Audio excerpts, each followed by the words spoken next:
guys, and ito pa yung ibang side. Ito naman. Wow, cracker naman guys. Mula dun sa Senado Square guys, lagi tayong nagpe-pretest ng beef jerk. Ayan, nakarating na tayo ng ruin of St. Paul. And I'm back guys. So ngayon nandito na ako sa Taipa, Macau, no? Part ng parang east side, kung west side yung sa may Senado Square guys. Dito naman yung west side, no? Parang inano ko lang, kumbaga opposite side siya. So bumiyay ako ng more than 10 minutes. Sumakay ako ng 26A guys, and 6 MOP pa rin yung pinaka pamasahe, or 6 Hong Kong dollar, no? So tumawid kami sa napakahabang bridge papunta rito. So opposite side siya.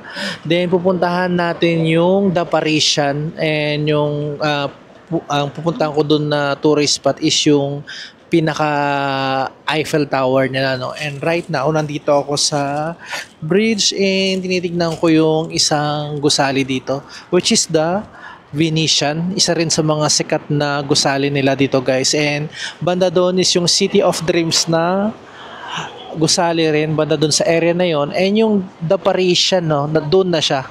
So magkatabi lang sila ng Venetian. So dito naman sa kabila niya, sa opposite side niya is the Galaxy Macau.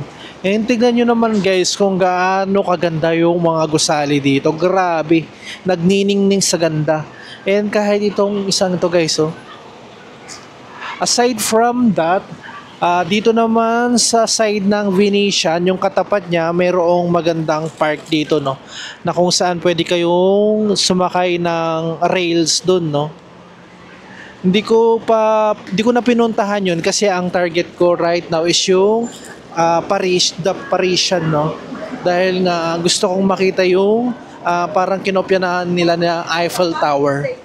And right now, naglalakad na tayo papunta doon. And yeah, papakita ko sa inyo kung ano yung mga makikita rito guys. Since magkalapit na naman yung Venetian tsaka yung Parisian guys, uunahin muna natin itong Galaxy Macau, no? Ito muna yung libut-libutin natin kahit sa labas man lang. Grabe yung ganda ng mga gusali guys, oh. Diba? Sobrang tataas, tapos sobrang ganda ng design. Grabe. Parang makabagong Rome ang atake, no? Yun ay para sa akin lang naman, since hindi pa naman ako nakarating ng Rome mismo, no? Grabe. Pero napansin ko dito sa Macau, guys, karamihan sa mga building nila is parang casino, no? So legal ang dito sa kanila, no? Casino. Yan. Siguro isa sa mga nagpapaunlad sa kanila ay casino, no? Ayan, grabe. Yun ang nagbibigay ng malaking tax sa kanila. Yan, no? Diba? Gustuhin ko man sanang pasukin yan, no? Isa-isa. Pero right now is 5 o'clock na in the afternoon. So wala na tayong masyadong oras. Then dadaanan pa natin yung Venetian and yung Parisian, no? And syempre kailangan din nating bumalik ulit ng Hong Kong. Ayan. Kung susumahin mo yung isang one-day tour dito sa Macau, talagang hindi kulang na kulang kasi sa dami ng attraction nila. So ang magagawa lang natin is daanan, so di natin siya mapapasok. Pero kung mabibigyan siguro ng pagkakataon at makabalik, no? Kahit siguro mga 3 days dito sa Macau para mapasok talaga yung mga magagandang establishment nila, no? Maraming kaganda, oh. Diba? Tapos mayroong Galaxy ICC dun sa area na yon. And yung mga katapatan niya is yung Parisian and Venetian. Pero kung iaano mo, parang ito yung pinakamaganda, no? Pagdating pa lang sa design at saka sa lawak compared to Venetian at saka Parisian. Grabe. Ayan guys, oh, ganda. And nakita ko dito na si G-Dragon ay magkakaroon ng world tour dito no, sa may Galaxy Arena. So dito siya gaganapin no, magkakaroon din siya ng concert dito sa Macau. Ayan. Mayroong kasi ano dyan no, announcement dyan sa LCD na yan. Grabe oh. Dito pala siya magko-concert no. So nauna siyang nag-concert sa atin. May Philippine Arena and syempre maraming mga VIP na napasaya si G-Dragon no. Biruin mo after a long years na kapag concert na siya. 'Di ba? Naisingit pa yung mga ganun. Yan, after natin dito sa Galaxy Macau, guys, madadaanan din natin tong Studio City, no. Napakaganda rin nung ano na to, no, gusali na to. Grabe. Napaka-unique din ng ano niya, oh, pagkakagawa. Ang daming unique na pagkakagawa dito, no. Parang mas maganda yung mga gusali dito sa ano, sa Macau compared to Hong Kong. Para sa akin lang naman, ha. And of course, nandito na tayo sa Parisian. And yung pupuntahan natin doon, yung Eiffel Tower. Yan o, grabe. Di ba ang gaganda? Yun nga lang, mas marami kasing gusaling matatangkad sa Hong Kong compared naman dito sa Macau. Compared dito sa Hong Kong. Hong Kong ulit. Ayan o. Di ba? Napansin ko lang guys, so, ang laki talaga ng pagkakaiba dito sa Taipa, itong part ng Taipa sa Macau compared dun sa ano kanina, no? Dun sa ruins of Saint Paul. Di ba may pinakita akong area na parang sabi ko parang nasa Manila ka lang. Pero dito sa area na to, parang ramdam mo talagang nasa ibang bansa ka. Di ba? Kasi grabe yung mga gusali dito. Oh. And talagang makabago, wala pa akong nakitang luma. Yan oh. Grabe. Pag tinignan mo sa malayuan ang Parisian, parang ordinaryong ano lang, no? Building. Pero pag sa malapitan, sobrang ganda pala niya. Ayan, at saka sobrang lawak. Kasi habang tinignan ko siya banda doon, parang ang liit lang niya. Pero dito, grabe, ang ganda. Ang ganda ng gusali na to. Wow. Sobrang ganda niya sa personal. Grabe, sobrang ganda lang talaga guys. Napapanganga ako sa ganda nito. And kahit itong Studio City guys, grabe yung lawak niya mula kanina doon hanggang dito siya. Magkakatabi-tabi yung mga magagandang gusali dito. Yung Galaxy Macau, yung itong Parisian, tapos yung Venetian, grabe. Tapos mayroon pang magandang garden doon. Grabe tong area na to. And nakita ko na yung pakay ko guys. Yung Eiffel Tower. Ayan o. Diba? So replica lang ito ng totoong Eiffel Tower sa may Paris. No? So at least nakita man lang natin yung replica niya dito sa may Macau. At nabisita natin. Ayan. Mayroong rin dito, Studio City. Palagay ko parang to no, para siyang Enchanted Kingdom sa loob. Kasi ayun no, parang may nakita akong yung Toyland ba yun? Yung parang nasa Disneyland sa Hong Kong. Ayan. Ayan na guys, malapit na tayo. And 1, 2, 3. Ayan na guys, oh. Yung Eiffel Tower dito sa Macau. Di ba? Ganda. And in fairness, malaki rin siya, no? So, ibig bang sabihin nito, mas malaki yung original compared dito, no? Grabe, laki rin niya, oh. Then, tignan nyo, ito yung pinaka hagdan pa entrance papuntang Parisian, no? Wow. So ayan, mas ilalapit ko kayo guys, or mas lalapit tayo para mas ma-appreciate natin yung ganda niya. Grabe. Oh. Ayan, The Parisian. Dito sa may Taipa, Macau, no? Ayan, grabe. Sobrang ganda. And in fairness, hindi crowded dito, no? Walang masyadong mga turista ngayong oras na to. Grabe. After natin dun sa Eiffel Tower, dun sa The Parisian, guys, pupunta naman tayo sa The Lone Donor, no? So, yan na natin yung chance, nandito na rin lang tayo. Diba? Then, ayan.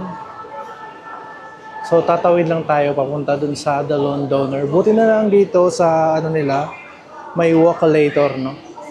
Grabe na, convenient talaga ng pamamasyal dito kasi may mga ganito sila.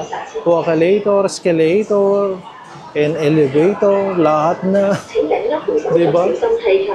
Grabe, oh. And welcome sa The Lone Donor in Macau, guys. Diba?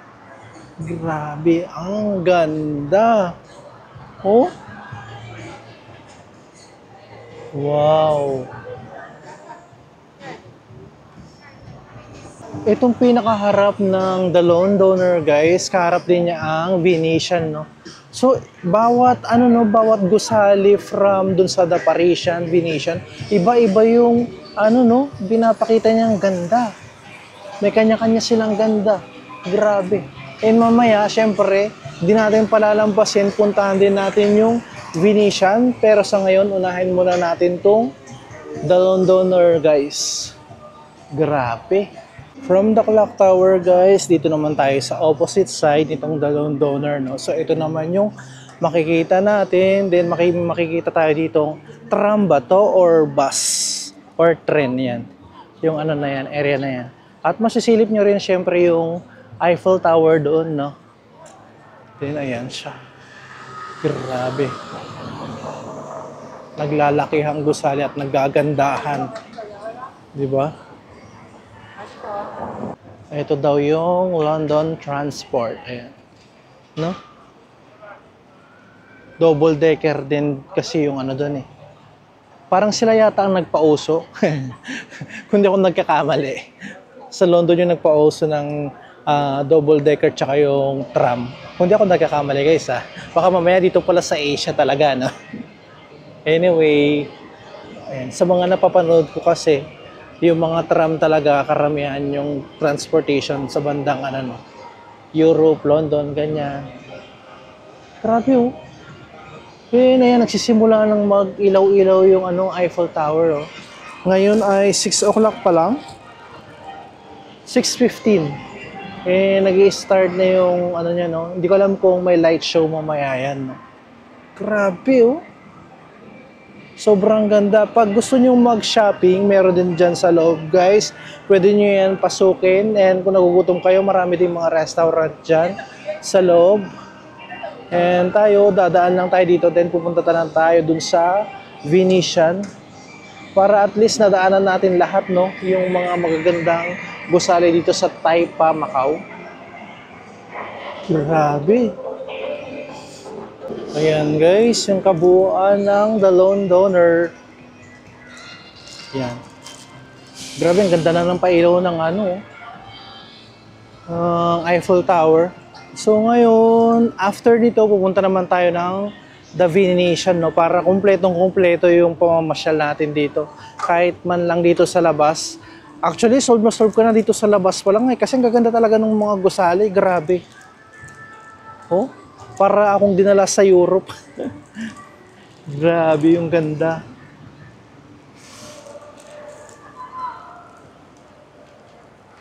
Yan, since na libot na natin tong The Lone Donor, ngayon naman bigyan natin ng chance ang Venetian. Doon naman tayo mag-explore, guys. Kahit sa labas-labas lang, di ba?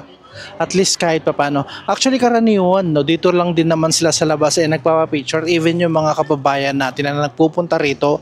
And kahit yung mga ibang turista, katulad ng mga Chinese, Taiwanese, at saka yung mga ibang European na namamasyal dito. Dito lang sila sa labas actually nag-picture. Ayan. And I think hindi na rin interesado yung mga European na magpunta dito, no, since siyempre, mas maganda sa kanila kasi yung sa kanila actual, unlike dito na parang replica lang, di ba? Pero maganda rin yung ginawa ng Macau na to, no, since katulad hindi naman lahat ng mga nagta-travel kayang makapunta ng Europe, no. Katulad ko na lang, at least kahit man lang glance dito sa Macau, eh, maramdaman natin na nakarating tayo sa, ano no, Europa. Ayan. Diba? Ang galing. Ayan, nandito na tayo sa labas ng The Venetian, guys, no. Ayan, ito naman yung makikita sa kanya. Sobrang ganda rin. And meron din silang paganyan, no. Parang kanal ba ang tawag dyan, no? Grabe. Magkakadikit lang yan, no. The Eiffel Tower, yung Parisian. Tapos yung The Londoner. Tapos itong Venetian, guys. Tapos katabi rin niya yung Macau Galaxy na sobrang ganda rin. 'Di ba?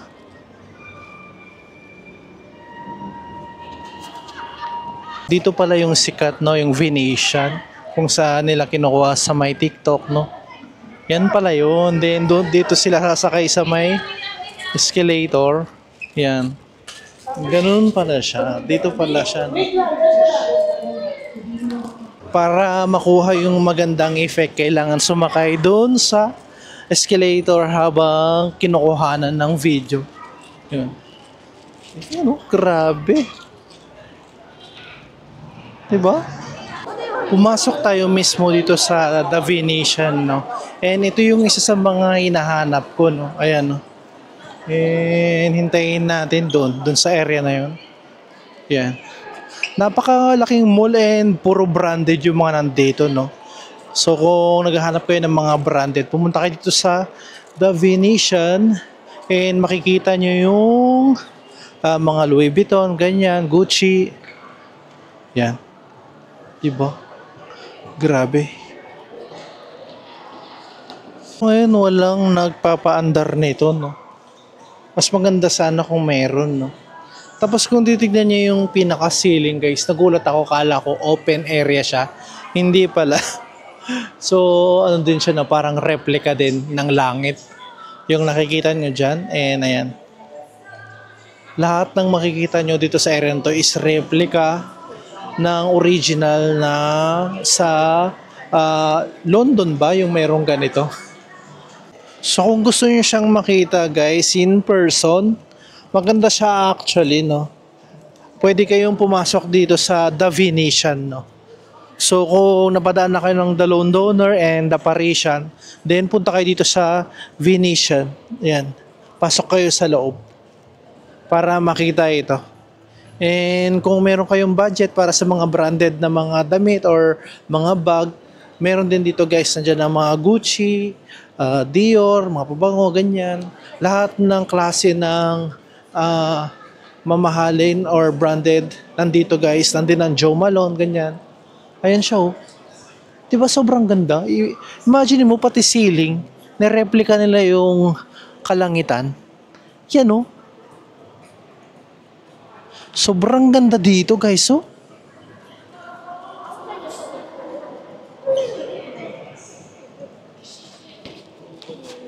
Sobrang perfect na sana, no, kung nag-ooperate pa to, no.